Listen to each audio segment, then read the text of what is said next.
My name is Jennifer Ahern Koch. I'm president of the Tahiti Park Neighborhood Association. We come to CCNA as a young and small neighborhood association that needs your help with a land use issue in our neighborhood.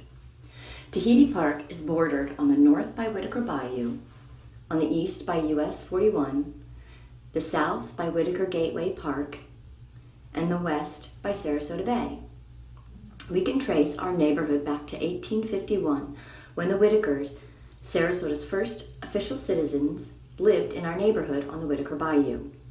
Like a lot of Sarasota neighborhoods, Tahiti Park consists of single-family residences, a mix of old and new homes, with one even dating back to 1910. We are most proud and protective of our natural vegetation and lush tree canopy. There's only one entrance and exit to our neighborhood, which is on Hampton Road. About a month ago, the city posted signs announcing a community workshop to discuss a rezone of 2 lots in our neighborhood, one located at 1186 and 1174 Hampton Road. These lots are currently 2 vacant parcels zoned residential multifamily moderate density, or RMF3, on which 30 years ago there was a single-family home. These lots had been residential multifamily moderate density. So when we saw the sign for a rezone request from residential multifamily 3 to NT or North Trail, we thought, that's odd. Shouldn't they also be requesting a future land use comp plan amendment change first? In order to understand our neighborhood's issue, one has to understand the difference between land use and zoning. So please indulge me while I explain. The city has a future land use map which literally designates every parcel in the city to an overall land use category. Single family, multifamily, community commercial, etc. These land use designations are like the railroad tracks of the city. We try to stick to the land use map. It is our overall guide, and it is significant when a parcel's land use changes from one use to another.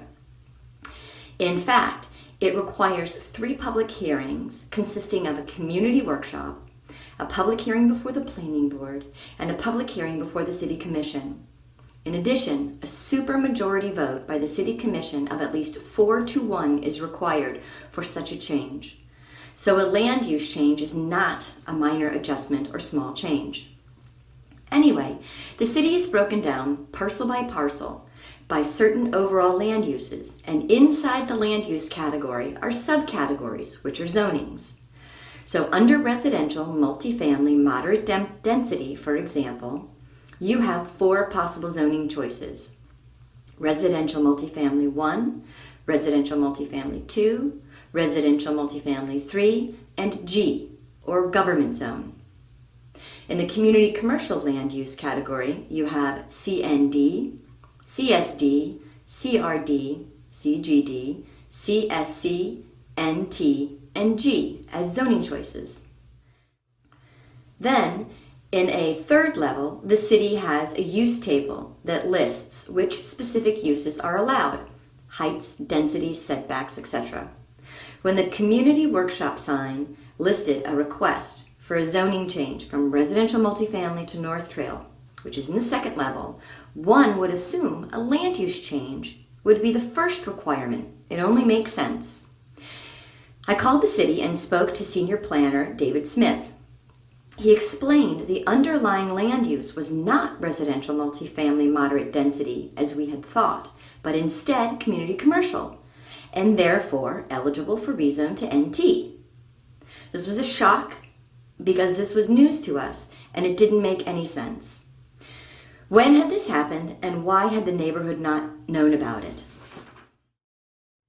I asked David if he could look into the issue and give us further information.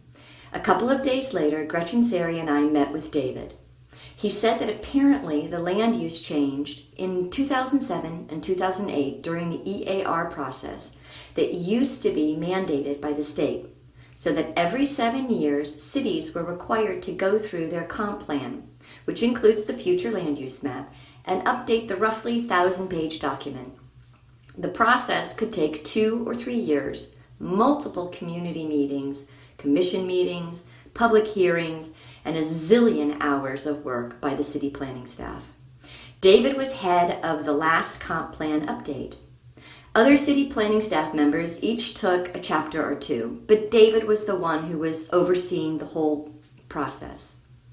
David said he recalled no discussion of these specific parcels' proposed land use change, but could only assume staff logic may have been at the time like facing like. However, David could provide me with no documentation and could recall no discussion of this change, neither by the city staff nor the public, with the exception of the land use maps, specifically the old land use map that had these two parcels colored orange for multifamily land use, and in the updated map on which they were colored red for community commercial land use.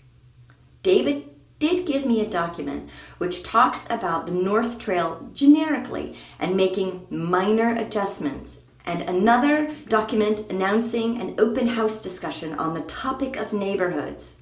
And that is it. That is all the documents we have. After our meeting with David, I immediately called Dick Clapp, our District 2 representative on the City Commission at the time the EAR was approved, and asked why he did not let me or someone from our neighborhood know about the potential land use change.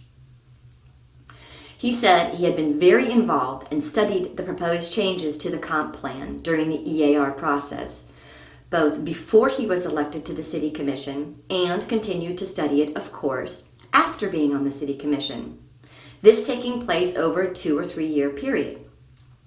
He recalled no discussion or written documentation about those two parcels and surely would have alerted us had he seen anything.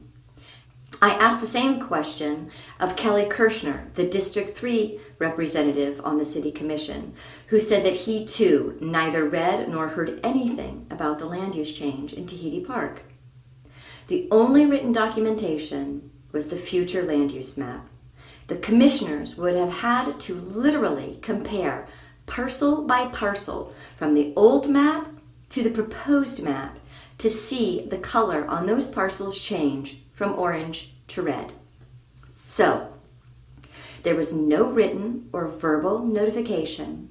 No public process followed for this land use change, a change that would normally require 3 public hearings and a supermajority vote of 4-1 on the City Commission. Imagine the surprise and discontent of my neighbor whose home abuts these parcels when I explained all of this to him. He bought his house in 2005 when the land use was multifamily, moderate density, and zoned residential multifamily 3. Now, without there ever having been any notification, not to him personally, not by his neighborhood representative, not by his District 2 City Commission representatives, not by city staff, not by anyone, the property's land use next to his house was changed from residential to commercial. During the EAR comp plan amendment process, even errata changes or publishing errors are discussed. These are minor updates or almost literally text corrections. Why wouldn't a major land use change in a residential neighborhood be given the same process? Let me ask you this. Don't you think that at some point in time, the city staff person responsible for literally changing the future land use map color from orange to red should have made sure that someone else, David Smith, city staff, a commissioner, Dick Clapp, a neighborhood representative, a neighbor, or someone who would be affected by this change knew about the land use change from residential to commercial?